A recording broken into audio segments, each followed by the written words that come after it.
안녕하세요. 이준 전사입니다. 그동안 제가 이사 준비하느라고 또 이사하고 난 다음에 집 정리하느라고 한 2주, 3주 동안 제가 영상을 만들지 못했는데요. 이제 어느 정도 준비가 됐기 때문에 이제 영상을 통해서 함께 신앙에 관련된 거 함께 나눠보려고 합니다. 오늘은 이준 전사 신앙 에세이 시간인데요. 어, 제가 요번에 이렇게 제목을 잡아봤습니다. 사람들에게 좋게 하랴, 하나님께 좋게 하랴. 나의 선택은 요 부분은 이제 바울 사도가 갈라디아에서 쓴 내용인데요. 함께 나눠보고 또 제 개인적인 그 신앙에 관련된 또한 사역에 관련된 것들을 함께 나눠보려고 합니다. 갈라디아서 1장 10절에 나타난 바울의 고백인 사람들에게 좋게 하랴 하나님께 좋게 하랴라는 말은 많은 사역자들이 자신의 사역에 대한 정당성에 대해 주장하는 말로 많이 사용됩니다. 그런데 바울이 고백한 이 이야기에 대한 무게감을 알려면 갈라디아서의 배경을 살펴봐야 진정한 의미를 알 수 있습니다. 바울은 복음을 전하는 사역을 하는 동안 끊임없이 바울을 괴롭힌 두 가지 내용이 있습니다. 첫 번째는 바울의 회심하기 전에 행동했던 일인데요. 사도행전을 보면 바울은 초대교회 성도들을 잡으러 다니면서 죽이고 핍박하는 데 앞장섰던 사람입니다. 특히 초대교회 최초 순교자인 스데반 집사가 죽는 자리에 바울이 선봉에 있었습니다. 스데반 순교 이후 오타네요. 스데반 순교 이후 초대교회 상도들을 잡는 일에 더 혈안이 되었던 바울이 다음의 색으로 가서 초대교회 성도들을 잡으려고 할 때 예수님을 만나 변화를 받았다고 누가는 사도행전에서 기록하고 있습니다. 그렇기 때문에 바울의 초기 사역은 바울의 회심을 믿지 못하는 대다수의 초대교회 성도들의 의심으로 사역하는 데 어려움이 많았습니다. 두 번째로는 바울의 사도권이었습니다. 사도권이라 함은 신학적으로 굉장히 중요한데요. 구약의 선지자와 같이 정경으로 분류하는데 중요한 자격 요건과 그 당시 복음의 정수를 가르칠 수 있는 권위를 갖는 것이었습니다. 사도권은 이 두 가지 조건을 충족해야 합니다. 예수님을 직접 만났던 사람, 그리고 예수님에게 직접 가르침을 받았던 사람이라는 조건을 가집니다. 즉 사도권을 가진 사람만이 예수님이 가르치신 진정한 복음을 깨달을 수 있고 가르칠 수 있는 자격을 갖춘 사람입니다. 이런 조건을 가진 사도권에 대해 바울은 해당 사항이 없었습니다. 바울의 사도권에 대해 끊임없이 부정하는 세력이 있었고 바울 서신의 상당수가 자신의 사도권이 정당하다는 주장부터 시작하는 이유가 바로 이런 이유 때문이었고요. 제가 개인적으로 주장하는 것은 누가가 사도행전을 쓴 가장 큰 목적이 베드로에서부터 바울에게로 확장되는 복음 사역에 대해 기록하고 바울의 사도권에 대한 역사적 신학적인 배경을 제공하기 위한 것이라고 생각합니다. 특히나 사도행전 15장에 있는 예루살렘 공의회에서 선포된 베드로의 선언은 바울이 전하는 복음이 예수님 제자를 비롯한 사도들이 전하는 복음과 같다는 것을 증언해 주는 것입니다. 사도행전이 기록됨에 따라 바울 서신은 신약의 정경으로 인정받을 수 있는 근거가 되는 것이지요. 서론이 길었습니다. 서론이 길었는데 갈라디아서는 신약 성경 중 가장 먼저 쓰여진 성경이며 바울의 초기 사역에 쓰여진 서신입니다. 갈라디아 교회는 바울이 개척하고 복음을 가르친 교회였지만 바울이 떠난 자리에 유대인 그리스도인 선생이 들어와서 바울이 전하는 복음을 회파하고 유대인 방식에 해석된 복음을 전했습니다. 그에 따른 이방인들이 교회를 떠나는 일에 대해 바울이 복음을 다시 전하는 서신이 바로 갈라디아서입니다. 신약 성서학자들은 갈라디아서가 쓰여진 배경은 사도행전 15장 이전에 있었던 시절이기 때문에 대다수의 초대교회 유대인 그리스도인들이 생각하는 복음은 바울이 이방인에게 전한 복음과는 좀 달랐습니다. 이 모습은 그 당시 초대교회 다수 집단과 바울 개인과의 싸움처럼 보입니다.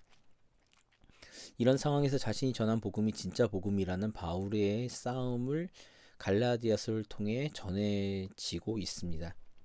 바울 자신도 유대인이기 때문에 유대인 그리스도인처럼 행동해도 되는 일이었죠.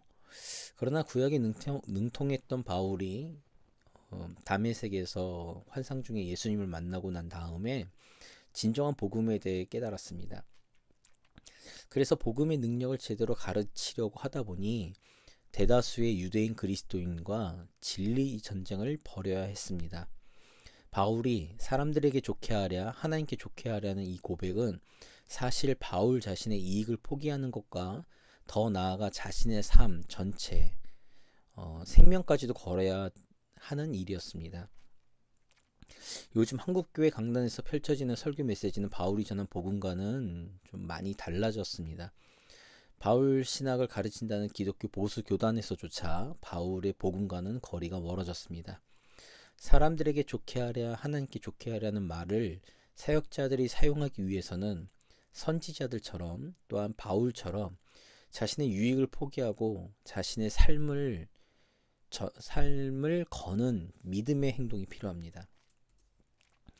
저는 개인적으로 23년 전 첫 사역을 시작했을 때 사실 설교 때문에 쫓겨났고 그 이후도 설교를 하면 많은 부분에서 제약을 받았습니다.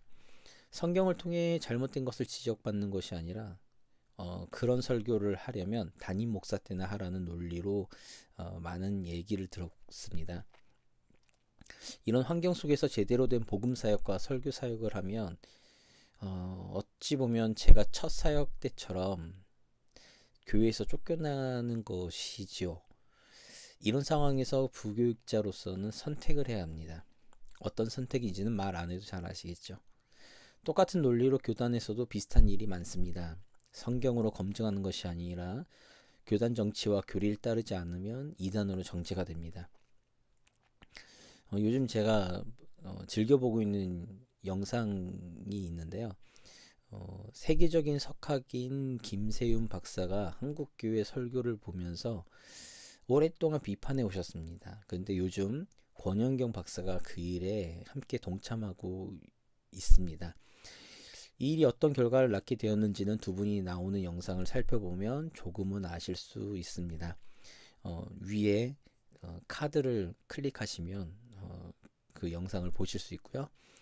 많은 젊은 사역자들이 제대로 된 복음과 설교를 못하는 가장 큰 이유는 바로 삶과 직결되는 먹고 사는 문제 때문입니다. 혹시 이런 사역자들을 향해 비판하시는 분들이 계신다면 사역자도 사람이고 가정을 위해 사는 연약한 가장이라는 사실을 기억해 주셨으면 좋겠습니다. 한국교회에서 제대로 된 메시지가 나오기 위해선 성경을 근거로 제대로 된 설교를 하는 사역자들에게 최소한의 경제적인 후원이 있어야지 가능한 것처럼 보입니다. 제가 전에 13년 동안 교회 안에서 사역했던 그 교회가 있었는데요. 14년 동안 교회 안에서 제 개인적인 세력을 만들지 않기 위해 손에 잡지 않고 제 손에 움켜잡지 않고 오직 하나님만 바라보면서 사역하다가 사임하고 개척하기 위해 광야로 나오는 순간 제일 먼저 맞닥뜨렸던 문제가 경제적인 부담이었습니다. 이 경제적인 부담이 개척을 뒤로 미루게 만드는 결정적인 계기가 또한 되었고요. 퇴직금도 없이 개척 자금도 없이 하나님만 바라보면서 개척한다는 건 말도 안 된다는 것을 다시금 절실히 깨닫게 되었습니다. 지금은 평일에 오랜 시간 동안 일하고 주일 사역을 하는 것이 주일 사역을 하는 것 때문에 개척을 하기 위해서 준비할 수 있는 여력이 지금은 좀 부족하고요. 제가 개척을 결심한 것도 교회 안에서 성경으로 제 설교가 비판받는 것이 아니라 담임 목사가 아니기 때문에 메시지를 전달할 수 없다는 것이 하나님 앞에서 제대로 사역하는 것이 아니라는 결론 때문이었습니다. 그러나 하나님 말씀을 성경의 근거로 제대로 가르치기 위해선 경제적 지원이 되어야 가능하다는 사실에 또다시 한계를 느낍니다. 저는 개인적으로 그냥 가만히 있는 사람이 아니기 때문에 개척을 위한 준비 단계로 제가 지금 당장 할 수 있는 게 무엇일까 고민하다가 유튜브 1인 미디어 사역을 시작하게 되었습니다. 제가 오랫동안 제 개인적인 설교라든지 교회에서 설교들을 제가 올리는 걸로만 유튜브 채널을 운영한 게 좀 시간이 좀 오래돼서 그런지 사실 지금 구독자 수는 좀 되는데 제 사역이 아니라 제가 추천하는 영상 때문에 이렇게 구독자가 늘어나는 것 때문에 사실 좀 마음의 어려움은 좀 있습니다. 그러나 구약의 선지자들도 다수의 사람에게 들려주기 위한 메시지가 아니라 진리의 말씀을 전달하기 위해 사역한 것을 보면서 저도 하나님 앞에서 제대로 된 메시지와 복음을 전달하는 1인 미디어 사역을 당분간 좀 열심히 해볼 계획입니다. 사람들에게 좋게 하는 것을 거부하고 오직 하나님께 좋게 하는 사역을 했던 바울처럼 저 역시 하나님께 좋게 하는 사역을 위해 인터넷이라는 광야로 뛰어들었습니다. 한 분이라도 저를 위해 기도해 주시고 물질로 후원해 주시는 것을 감히 부탁도 드리고요. 앞으로 제 채널에 올리는 메시지는 한국교회 성도님들에게 영적인 도움이 되고 필요한 말씀, 진정한 복음을 전하도록 노력하는 그런 메시지를 올리도록 하겠습니다. 그럼 시간 날 때마다 준비해서 더욱 좋은 퀄리티 영상과 내용을 유튜브 채널에 올리는 것을 약속드리고요. 오늘도 복음의 능력으로 승리하시길 바랍니다.